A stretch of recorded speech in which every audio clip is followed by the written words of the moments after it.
Hello, welcome to the role of cognitism in education. As many people are aware, education is important. Everyone learns materials differently, and there are many ways to relay information to students. The learning process of an individual is imperative to their personal development and lifelong decision to keep learning. Therefore, I feel it is best to encourage a person to keep learning and examine cognitism within education in order to expand and develop effective approaches to maximize student learning. This can lead to assistance in learning and functioning with students. In this webinar, we will be discussing cognitism and its presence within education. My name is Diana Curiel, and before my occupation as a substitute, I had the opportunity to become a tutor for both university and college students in multiple science subjects. I had to explain the material with diagrams, pictures, and even kinesthetic approaches with my hands. Many students were able to grasp the material with these various approaches. I found that the early 20 to 30-year-olds took more of a diagrammic approach, where I would have to write the process of glucolysis on the board and then go over the process again, but this time labeling each step. I found that the late 40 to 50-year-olds who were continuing their education responded more to a kinesthetic approach, where I would have to move with my hands. This is step 1 of glucolysis, this is step 2, and so forth or so on. Even though particular learning methods and learning styles are not particularly tied to a certain age group, I found that it's still a general sort of concept or a general sort of learning style that can happen in an environment. Currently, I'm a certified substitute teacher on the way to pursuing my teaching credential, master's in education, and master's in psychology. I've had the opportunity to teach regular and special education, and I found that the learning approach for each student can be highly different. For example, in one special education class within a particular district, a student was unable to understand how to do the process of multi-step equations with merely examples. In another district, I found another special education student was unable to do the same worksheet and lesson without fully detailed notes, quietness, and redirecting. This goes to show that despite being from the same label of special education, each one have a different cognitive ability. In general education classes, particular students need pictures to be drawn out, while others have it explained verbally as they write the problem down. All these examples are cognitism within students and how they learn. As an educator, I feel it's important to learn how important cognitism or cognition in many students in various ages and environmental factors can influence learning patterns. As I pursue a path of an educator and school psychologist, I wish to focus my research on information and possible methods the information can be used in order for not only educators but psychologists to continue to help students to learn. Additionally, I wish to display the significance of cognitism within education, and I hope that this webinar can not only show how cognitism is present within education, but how it can identify and address the gaps of learning development within students. In 1950, W. Tanner and J. Swets were responsible for finding the foundation, signal deduction theory, which began as a starting point for psychology. However, Jerome Berner is known to be the primary psychologist that contributes to the establishment of cognitive psychology. He published the book Cognitive Psychology, and this sparked as a starting point for many psychologists to begin expanding in this field. Cognitism is known to be a structure of comprehending how the mind intakes knowledge and processes it. With the information being present in the person's mind, they begin to start taking actions based off the information in order to create a memory of it. Short-term and long-term memory both play a role in the learning ability of a person. Conditions that can affect a person's learning are attitudes, values, reactions, processing, perspectives, and even thoughts.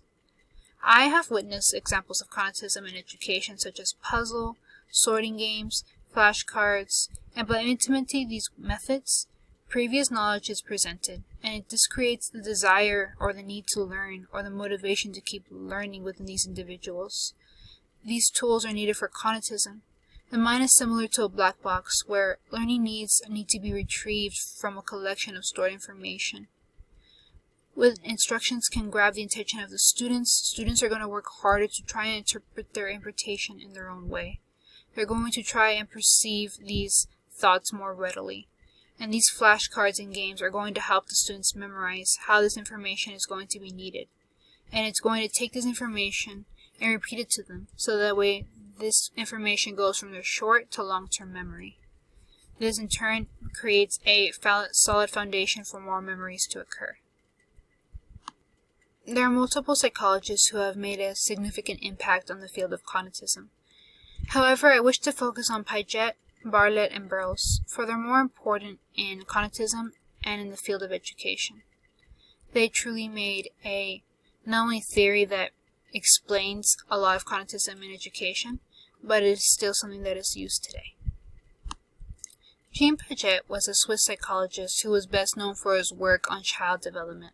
His theory of the cognitive development and learning theory within children led him to be very widely known. The sensomotor stage is when a child is barely born to around 2 years of age. This is when the child begins to understand the world through the senses of actions, through their personal senses. Once they get a little bit older, around 2 to 7 years of age, they enter the pre-operational stage, where they begin to kind of comprehend that the world is through language and through mental images.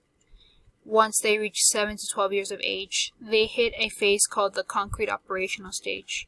This is where they begin to understand that the world is through logical reasoning and perhaps start using categories to help them understand the world a little bit better. When they finally reach 12 and upwards, they reach the final stage called the formal operational stage. And this is when the child begins to understand that the world uses hypothetical thinking and scientific reasoning. They no longer rely on categories or logical thinking only. They begin to use what they know and what they perceived, and in turn create their own theories, create their own perceptions of what the world may become or what the world may look like to other people. The schisma theory was founded by a British psychologist called Frederick Bartlett. Even though the areas of cognitism is very broad, I wanted to place focus on the schisma and Gesell theories to keep my webinar narrow and to kind of create a perspective that reflects the two common learning theories, or the two common learning styles that I experience on a daily basis. This schisma theory is a learning style that uses smaller components or smaller memories, events, perspectives in order to create a mental connection to a new topic.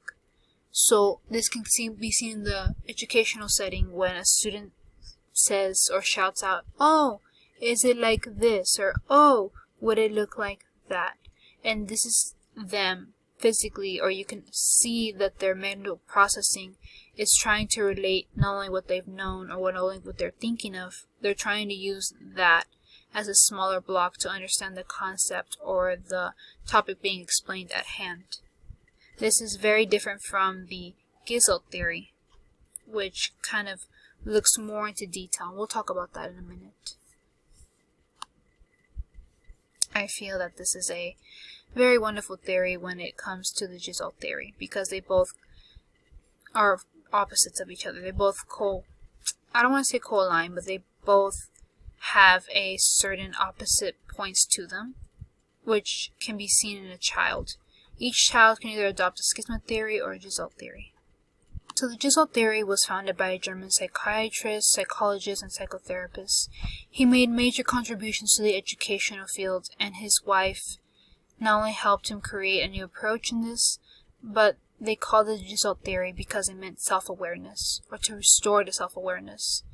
This actually became not only used in the educational field, but as a therapy measure. This theory explains that individuals perceive things but differently based off the whole picture, and does not use small parts. So you have some students who will actually see what you're saying and say, "Okay, can you explain the process simplified?" They're trying to see the big picture before infilling in these little details.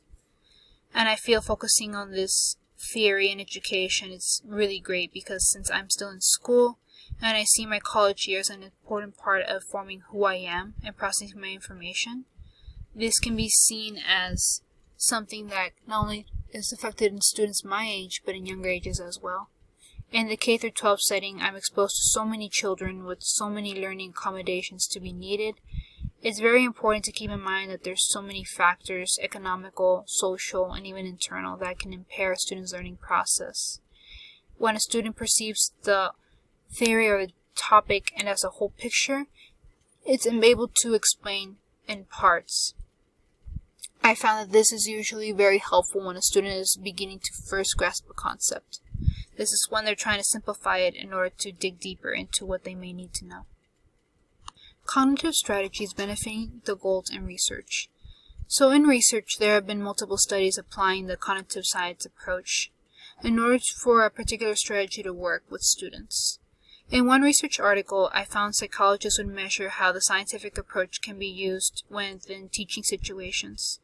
Understanding how the cognitive strategy of focusing on objectives and learning strategies with teaching situations, this could allow the psychologists to realize that only a small fraction of the assessment was what the students were required to know. Furthermore, the author states that a small portion of the assessment is what's being utilized to critically evaluate teaching practices.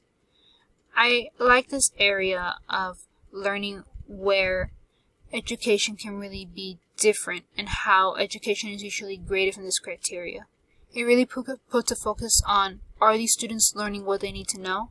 And if they do, are you truly evaluating them on what you say you are?